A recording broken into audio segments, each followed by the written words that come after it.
Assalamualaikum warahmatullahi wabarakatuh.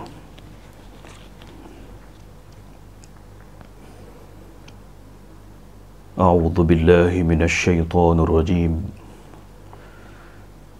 Bismillahirrahmanirrahim. Alhamdulillahi rabbil alamin. Wassalatu wassalamu ala asyrafil anbiya'i wal mursalin wa ala alihi wa sahbihi ajma'in. Allahumma salli ala sayyidina Muhammadin wa ala alihi wa sahbihi ajma'in. Amma ba'du. Alhamdulillah, summa alhamdulillah. Pertama sekali kita merafakkan setinggi-tinggi kesyukuran kehadrat Allah Subhanahu wa ta'ala. Pada hari ini kita diberikan kesihatan yang baik oleh Allah Subhanahu wa ta'ala, diberikan kelapangan masa, diberikan keizinan untuk kita bersama-sama mengisi masa dan kekosongan yang ada. Mudah-mudahan kita semua diberi rahmat oleh Allah Subhanahu wa ta'ala. Mudah-mudahan setiap perkara yang kita buat ini boleh pahala. Mudah-mudahan semua perkara yang kita buat dalam kehidupan kita dengan tujuan untuk kita mencari keredaan Allah Subhanahu wa ta'ala, dengan tujuan kita mencari rahmat Allah.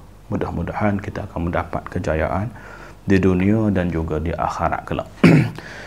Sidang penonton yang dirahmati Allah Subhanahu wa ta'ala sekalian, pada hari ini kita sambung semula sesi pengajian kita pada minggu yang lalu, bab yang ketiga, iaitu yang berkaitan dengan menyatakan akal dan juga bebal. Minggu sudah kita baca sampai ketahui olehmu hai Saleh, bermula orang yang berakal itu tiada membimbing ia akan keinginan nafsu, kerana ia nafsu mempusakakan lupa dan menghilangkan akal. Kita sampai di situ. Ini masih lagi dalam perbincangan berkenaan dengan akal dan bebal, di mana kalau kita tidak menjadi orang yang berakal, maka jadi orang bebal. Kalau tak jadi orang bebal, jadi orang berakal. Dia dua tu je. Dia dua benda je. Hidup atas dunia ni, kita ni dua perkara. Kalau tak baik, buruk. Kalau tak buruk, baik. Akhir sekali, bila kita menghadap bertemu Allah Subhanahu wa ta'ala, setelah kita dihitung kita begini, setelah dikira, dihisab dan seumpamanya, selesai habis semua berlaku semua, sama ada syurga ataupun neraka. Dua ni je tempat tuju kita. Sama ada tuju ke neraka ataupun tuju ke syurga.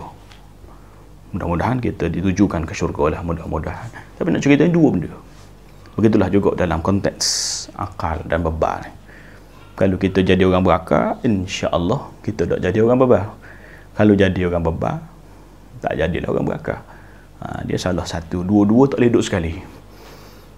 Tak akan berlaku bebal pun dia, akal pun dia. Tak akan berlaku. Cerdik pun dia, bodoh pun dia. Tak akan berlaku. Kalau tak cerdik, bodoh. Kalau tak bodoh, cerdik. Dia salah satu.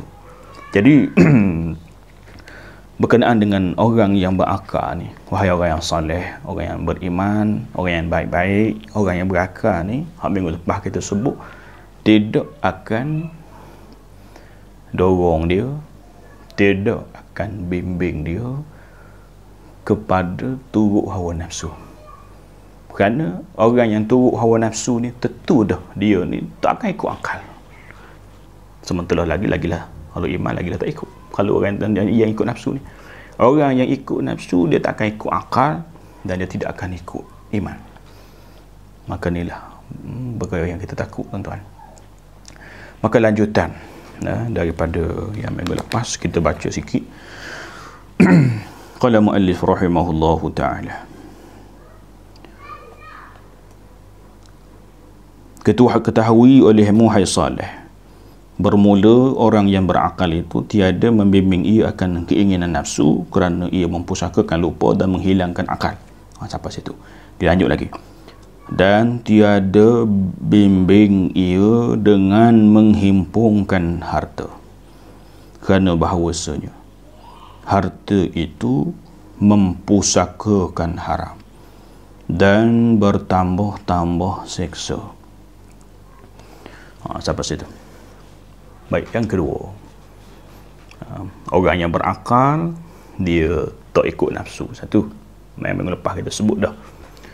Jadi yang kedua pada hari ini, nak sebut pada hari ini mudah-mudahan, yang kedua ialah orang yang berakal ini dia tidak bimbing dengan menghimpunkan harta semata-mata. Berarti orang yang berakal, akal yang dia milik itu tidak akan bawa dia, tidak akan dorong dia duduk atas muka dunia ni hanya mencari harta kekayaan semata. Patutlah kita perlu tahu, pertama sekali, sebagai seorang hamba Allah SWT, sebagai seorang manusia, kita kena tahu kenapa Allah Ta'ala buat kita. Apa tujuan, apa matlamat kita hidup atas muka dunia. Apa tujuan dan apa matlamat kita hidup atas dunia. Allah Subhanahu wa Ta'ala berfirman, wa ma khalaqtul jinna wal ins illa liya'budun. Dan tidaklah kami jadikan jin dan manusia itu melainkan mengabdikan diri. Ini matlamat Allah Ta'ala buat manusia. Tujuan kita duduk atas dunia ni, tujuan kita berada di atas dunia ni tak lain dan tidak bukan melainkan untuk mengabdikan diri kita kepada Allah Subhanahu wa Ta'ala. Artinya, bila sebut kita hidup atas dunia ni untuk mengabdikan diri kita kepada Allah Subhanahu wa Ta'ala, berarti bermaksud seluruh kehidupan kita, seluruh perkara yang kita buat, yang kita lakukan semasa mana kita berada di atas dunia ni adalah untuk mengabdikan diri kita kepada Allah Subhanahu wa Ta'ala, untuk mencari keredaan Allah Subhanahu wa Ta'ala. Jadi bila kita tahu matlamat hidup kita, bila kita tahu tujuan kehidupan kita untuk abdi diri, untuk taat pada Allah, untuk buat semua perkara yang disuruh oleh Allah Subhanahu wa Ta'ala, untuk meninggalkan segala perkara yang dilarang oleh Allah Subhanahu wa Ta'ala, menjadi hamba yang saleh, menjadi hamba yang muttaqi, yang bertakwa, yang takut kepada Allah Subhanahu wa Ta'ala, maka dak timbullah masalah dalam kehidupan bagi orang yang beriman. Jadi orang yang berakal ini, dia duduk atas dunia, harta bukan matlamat. Ya, berada hidup di atas muka dunia ini, harta kekayaan bukan matlamat kehidupan. Bukan berarti, bukan bermaksud kita tak pergi keluar cari harta. Bukan bermaksud kita tak keluar bekerja. Bukan bermaksud kita tak keluar cari makan minum. Tak. Bermaksud di sini, orang yang berakal, yang akal dia tidak bimbing dia cari harta, bermaksud harta yang dia cari, dia keluar rumah cari harta itu tidak melalaikan dia daripada matlamat hidup dia. Ya? Tidak melalaikan dia daripada tujuan Allah Ta'ala buat dia. Tidak melalaikan harta itu, tidak melalaikan dia daripada mengabdikan diri kepada Allah Subhanahu wa Ta'ala. Jadi kita lihat banyak orang yang jadi matlamat hidup cari harta saja ni macam-macam jenis manusia, macam-macam pesen manusia yang jadikan hidup ni nak cari kaya saja, nak cari harta benda saja. Contohlah, ya, umpamanya keluar bekerja, bangun pagi, sembahyang subuh pun tidak, ya, sembahyang tidak, pergi kerja, dicari harta dalam keadaan dok sembahyang, duduk di tempat kerja, orang azan zuhur, dok sembahyang, buat dok tahu, buat dok dengar, cari harta kerja saja.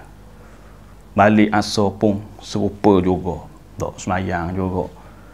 Maghrib Isyak pun sama juga, dok sembahyang. Hidup ni dok sembahyang. Bila kita ni, itu asas, tu antara contoh. Jadi bila kita hanya cari kekayaan, cari harta benda pada masa yang sama, melupakan Allah Subhanahu Wa Taala, maka inilah orang yang tidak berakal ataupun orang yang bebal ni. Akal dia, sepatutnya orang yang berakal ni tidak bimbing dia cari harta, tidak orang yang berakal ini tidak melalaikan dia daripada mendekatkan diri kepada Allah. Orang yang berakal dengan harta itu tidak melalaikan dia daripada ingat kepada Allah Subhanahu Wa Taala. Dengan kekayaan, dengan keluar cari harta itu tidak menyebabkan dia jauh daripada Allah. Tapi kalau menyebabkan cari harta, cari kekayaan itu menyebabkan dia jauh daripada Allah Subhanahu Wa Taala, maka ini satu kebinasaan. Ya. Adapun bukan bermaksud kita ni tak keluar bekerja. Bukan bermaksud, bukan bermakna kita ni tidak keluar, tak boleh cari harta. Ya, bukan bermaksud tak boleh cari kekayaan. Tetapi kita cari harta, kita cari kekayaan di dunia ini, tetapi harta dan kekayaan itu tidak melalaikan kita daripada matlamat hidup kita, tidak melalaikan kita daripada mengabdikan diri kita kepada Allah Subhanahu Wa Taala, tidak melalaikan kita daripada mendekatkan diri kepada Allah. Tak ada masalah. Kalau kita cari harta sebelum kita nak pergi bekerja, sembahyang, bangun pagi awal pukul 5, 4 pagi, 4-5 pagi bangun, qiyamul lailnya, baca Qurannya, setelah itu sembahyang subuh, solat subuh secara berjamaah, lepas itu pergi kerja, cari harta, tak ada masalah. Duduk di tempat kerja, bila masuk saja waktu solat, bila masuk saja waktu sembahyang, bergegas, bersegera, berwuduk, solat, lebih baik solat secara berjamaah, tak ada masalah. Balik asar pun sama, malam waktu Maghrib Isyak pun sama, dekat diri dengan Allah, luangkan masa untuk baca Al-Quran, sibuk macam mana dengan kerja buat, sibuk macam mana pun cari harta benda, sembahyang kita tak tinggal.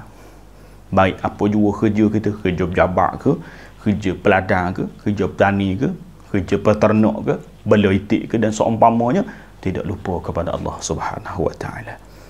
Ya, buat kerja, cari harta, ingat kepada Allah. Setelah kita berusaha cari harta dalam keadaan kita tidak melupakan Allah Subhanahu Wa Taala, kemudian boleh harta tersebut diberi oleh Allah, kita beri nafkah pada anak bini kita. Dengan harta itu kita menafkahkan kepada anak bini kita, memenuhi keperluan mereka, beli beras dan makan minum dan seumpamanya. Kepada ibu bapa kita. Kemudian kalau jiran-jiran kita susah, kita bantu. Keluarkan zakat bila cukup syarat-syarat berzakat, bersedekah dan seumpamanya, menginfakkan sebahagian daripada harta yang kita perolehi itu pada jalan Allah untuk mencari bahagian kita di akhirat kelak. Ini orang yang tidak menyalahgunakan peluang dia cari harta. Kita kena ingat, harta ni kalau duduk pada orang yang salah, dia jadi punah. Harta benda bila diuruskan oleh orang yang salah, jadi punah. Punah pada harta tu, punah pada orang juga. Tapi harta benda, kekayaan ini, bila duduk pada orang yang berkelayakan, duduk pada orang yang sepatutnya, jadi akan jadi molek. Jadi molek pada harta, jadi molek pada orang yang milik harta, jadi molek pada orang yang duduk di sekeliling pemilik harta itu. Ini harta kekayaan bila duduk pada orang yang molek, dia akan jadi molek. Dia ada harta, dia dok makan seorang, ada kekayaan, dok kaya seorang, dia beri zakat, bersedekah, bantu orang susah. Ada bunyi budak-budak nak pergi mengaji, nak pergi belajar, beri sumbangan untuk belajar.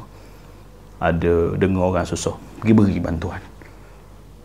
Ada bunyi kata masjid nak nak besar masjid, ataupun nak buat satu benda kebaikan, nak buat, nak tambah kipas dan seumpamanya, nak tambah ekor, beri sumbangan, infakkan, wakafkan harta benda. Maka ini orang yang bila mana duduk pada orang yang berkelayakan, duduk pada orang yang baik, akan jadi baik. Harta pun jadi baik, dia pun jadi baik, orang keliling pun boleh manfaat, orang yang berada di sekitar dia pun boleh manfaat. Betullah kita dalam kita mencari harta ni, kita kena ingat bahagian kita yang sebenar. Banyak mana pun kekayaan kita, banyak mana pun harta yang kita ada, bahagian kita yang di akhirat kayak gini, bahagian hak kita infak tu lah. Daripada harta kita, kita ada harta beratus ribu, kita ada harta berjuta misalnya, hak jadi bahagian kita hak benarnya, hak jadi bahagian kita yang sebetulnya bila harta tu kita bersedekah, bila harta kita berwakaf, bila harta tu kita keluarkan zakat, bila daripada harta itu kita buat kebaikan. Hak inilah bahagian kita. Bahagian hak boleh tolong kita dalam kubur, bahagian hak boleh tolong kita di padang mahsyar, hak kita infak ini. Ada pun yang kita tinggal di atas dunia ni, ada pun yang kita tinggal di atas dunia ni diwarisi oleh ahli-ahli waris kita, diwarisi oleh anak-anak kita, diwarisi oleh bini kita, ataupun ahli-ahli waris yang lain. Habis licin, dia tak tinggal sikit pun kita.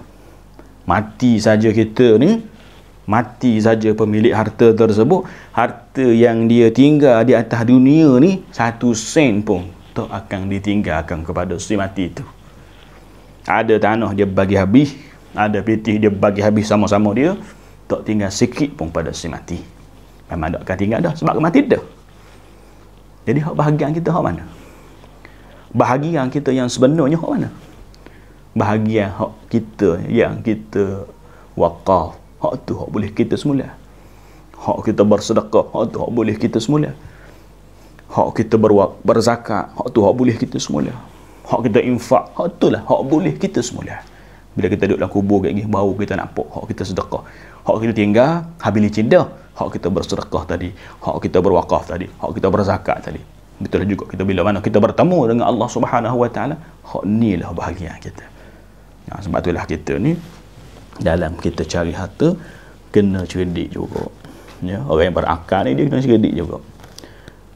Tak boleh tinggal belakang. Kena ingat bahagian kita. Kita berbimbang, kita fikir, kita fikir, duk mikir cari harta banyak ni, duk mikir nak beri senang anak-anak. Kita fikir masa depan, mata dunia saja. Kita duk fikir hak lebih lagi. Banyaknya orang mikir cari harta ni kerana nak beri senang anak-anak. Dia mikir setakat tu, untuk beri senang pada anak-anak atas dunia saja.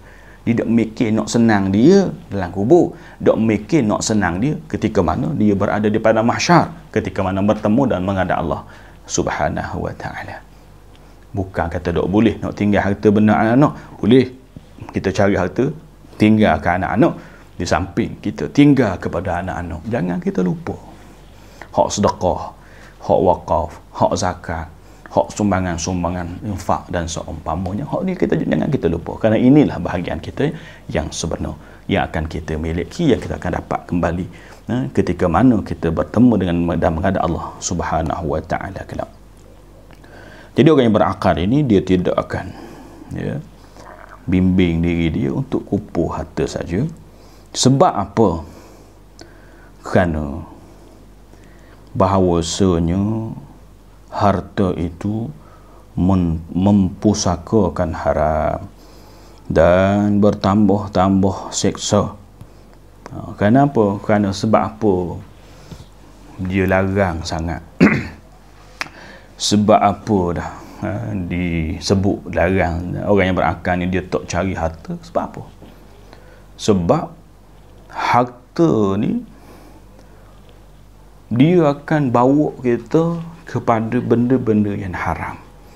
Kebanyakan ghaliknya kita ni, masa kita boleh sikit ni, kita duk berasa. Masa kita ada sikit, kita duk berasa.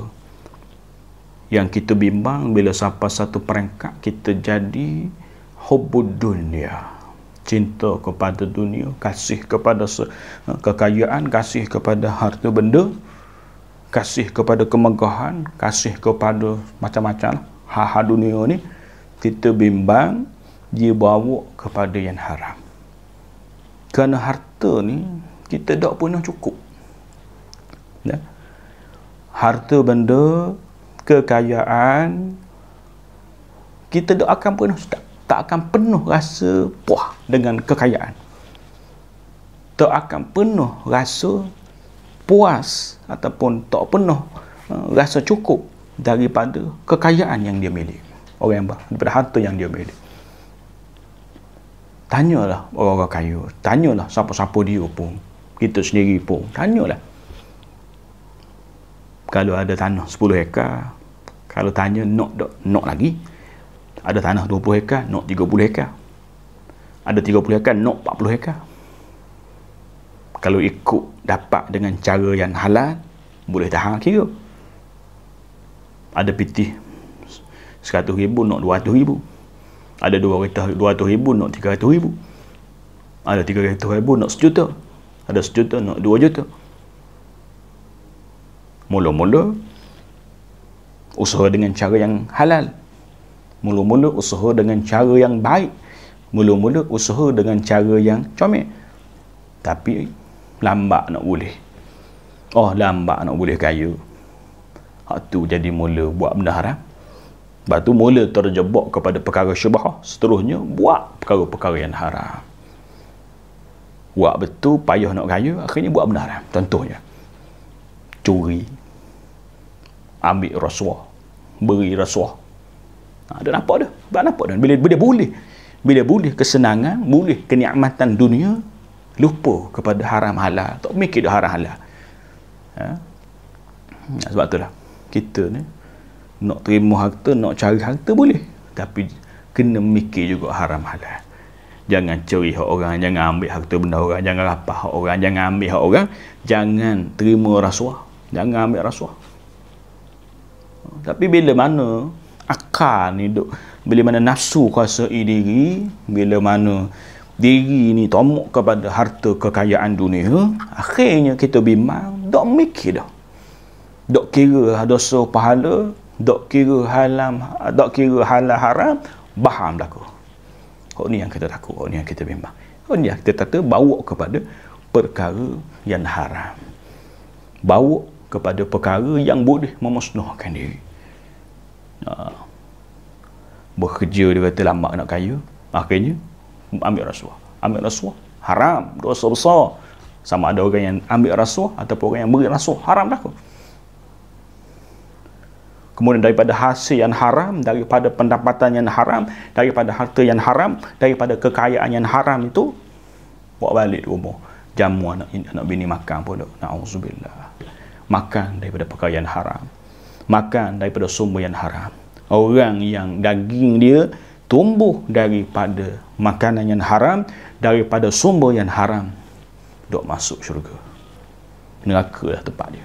Sebab itulah kita ni, keberkatan hidup, keberkatan rezeki itu kita kena cari juga. Kita kena cari. Dalam kehidupan kita, dalam kita mencari kekayaan dunia, dalam kita mencari harta, jangan kita lupa keberkatan, jangan kita lupa halal. Pastikan halal, pastikan berkat. Halal, cari harta yang halal, ikut saluran yang betul. Itu cari harta yang halal. Ikut saluran yang betul, maknanya cari harta yang halal. Kerja molek, juru, ikut syarak, ikut Islam, boleh harta halal. Kemudian cari berkat. Nak keberkatan pula daripada harta tu. Nak berkat macam mana daripada harta tu? Jaga hubungan kita dengan Allah, jaga semayambang kita dengan Allah Subhanahu wa ta'ala adalah keberkatan daripada harta kita. Kemudian infakkan, sedekahkan daripada harta, sebahagian harta kita tu adalah keberkatan daripada harta yang kita milik. Halal dan berkat. Ini mustahab. Sebab itulah orang yang berakal ni dia nak usaha cari harta, dia bimbang. Kita bimbang kerana takut bawa kepada perkara-perkara yang dosa dan bawa kepada perkara yang haram. Bila kita makan benda haram ni, habis hati kita mungkin hak mula-mula berasa lagi bersalah, berasa berdosa lagi. Yang kali kedua kurang sikit, kali ketiga, kali keempat, kali kelima, kali keenam, berterusan. Akhirnya kita bimbang. Hak mula-mula makan benda haram berasa bersalah, berasa berdosa, tapi kita takut bila hak banyak kali makan ataupun ambil benda-benda yang haram, makan daripada sumber yang haram, akhirnya tak berasa bersalah. Ni kita bimbang. Tak berasa apa-apa. Bahkan akhirnya jadi sedap pula makan benda haram, makan daripada sumber yang haram. Hak inilah yang kita bimbang. Hak inilah yang paling kita takuti. Sebab itulah kita kena berhati-hati. Orang yang berakal ni, dia berhati-hati dengan harta. Orang yang ada akal ialah orang yang dia berhati-hati dengan harta. Bukan tak boleh ambil harta. Dia berwaspada, dia berhati-hati dengan harta. Kenapa? Dia takut harta dia itu akan merosakkan diri dia ataupun akan memusnahkan diri dia. Dan bertambah-tambah siksa. Tuan-tuan dan puan-puan yang dikasihi oleh Allah Subhanahu wa ta'ala, yang dirahmati oleh Allah Subhanahu wa ta'ala, perkara yang kita perlu lihat juga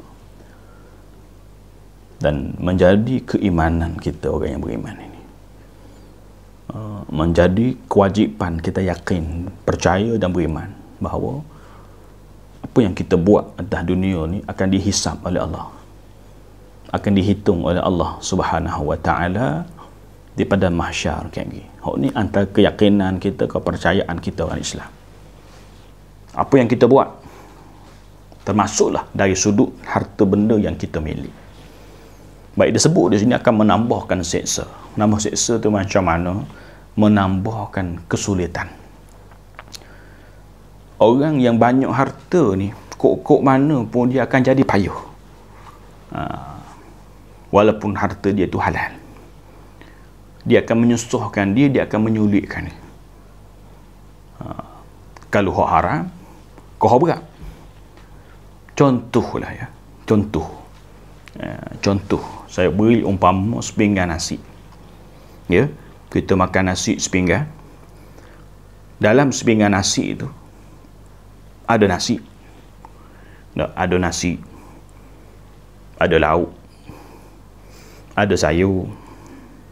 Dalam sepinggan nasi itu ada sambal belacan. Nasi, sepinggan nasi, ada nasi, ada sayur, ada lauk, ada sambal belacan. Simpan nasi kita. Contoh, sepinggan nasi ni akan dihisap satu-satu. Nasi kita ambil mana? Kita beli mana? Daripada sumber petih yang kita beli itu, gaji kita ke, duit curi ke, duit rasuah ke, akan disoal, akan dihisap satu-satu. Kalau hak halal, okey, beres bagian nasi. Tengok lauk pula, ikan curi hak orang, habis. Ikan beli kedai, duit mana? Duit halal, beres. Duit daripada pakaian haram, habis, binasa. Ikan, sayur pula, sayur, ulaman misal, ambil ulang tanah sebelah tak minta ketua, habis. Ataupun ulang yang dibeli, alhamdulillah susah beli dengan sumber yang halal, beres. Kalau beli dengan sumber yang haram, beli dengan daripada sumber pendapatan yang salah, habis. Sambal belacan, ambil mana sambal, ambil mana belacan, ambil mana lada, cili tu. Maknanya sepinggan nasi ni pun begitu dah hisapnya. Tu sepinggan nasi sekali makan, hok pagi tadi, hok malam esok, hok malam tadi, malam ni, hok 10 tahun dulu, hok 20 tahun dulu, hok 30 tahun dulu, hok 20 tahun akan datang bila kita menjaga panjang umur. Tu nasi tu baru sepinggan nasi. Bayangkan kalau harta, duit dalam bank beratus ribu, duit dalam bank beratus ribu, tanah bereka-reka, maka kalau daripada sumber yang halal, sedikitlah menyusahkan kita sebab proses hisap itu panjang, ya, proses hisap itu panjang, satu-satu banyak, makin banyak harta kita, makin panjang, makin sulitlah hisapnya. Sementara lagi, apatah lagi jika harta itu daripada sumber yang haram. Jika harta daripada sumber yang haram, maka kohor berat, kohor bunuh. Sebab itulah yang disebutkan di sini menambahkan, bertambah-tambah seksa, itulah. Bertambah seksa maknanya menyulitkan pemilik dia, menyusahkan pemilik dia dengan harta yang dia milik. Adapun kalau dia infak sebahagian, maka dia berjawab, sebahagian telah diinfakkan, sebahagian telah diwakafkan, sebahagian yang telah disedekahkan dengan ikhlas. Mudah-mudahan boleh beri syafaat, boleh membantu kita ketika mana proses hisab tersebut. Sebab itu dah, harta ini kalau tidak kena gaya akan menyusahkan pemiliknya. Harta ini kalau tidak diurus dengan sebaik-baiknya akan menyusahkan pemilik harta tersebut. Sebab itulah, ya, orang yang berakal ini mereka yang berhati-hati dengan harta. Orang yang berakal ini berhati-hati dengan harta, dalam mengumpulkan harta, dalam mencari harta, dia berhati-hati. Kerana takut tadilah, takut terjerumus ataupun terjebak kepada perkara yang haram. Bila terjebak kepada perkara yang haram, seksa menanti. Daripada dalam kubur pun boleh sakit, dalam kubur pun susah dah, daripada mahsyar lagi susah. Akhir sekali susah yang paling besar, dilemparkan masuk neraka. Na'udzubillah. Sebab itulah kita berdoa lah pada Allah supaya Allah Ta'ala beri kepada kita rezeki yang baik, harta yang baik, harta yang halal, dan diberi keberkatan. Dan harta yang kita miliki itu tidak menyusahkan kita. Harta yang kita miliki itu tidak membebankan kita ketika mana kita bertemu dan kita menghadap Allah Subhanahu wa Ta'ala. Jadi mudah-mudahan, ya, dengan pengisian ini sedikit sebanyak yang memberikan manfaat pada diri saya yang bercakap ini, juga kepada tuan-tuan dan puan-puan yang bersama-sama dengan kita pada hari ini. Mudah-mudahan kita mendapat rahmat, kita mendapat keberkatan, dan kita mendapat keampunan daripada Allah Subhanahu wa Ta'ala. Jadi saya rasa sekadar itulah dulu untuk pengisian pada hari ini, pada petang ini. Mudah-mudahan kita mendapat rahmat dan keberkatan daripada Allah Subhanahu wa Ta'ala. Aqulu qawli hadza wa astaghfirullahal azim li wa lakum. Assalamualaikum warahmatullahi wabarakatuh.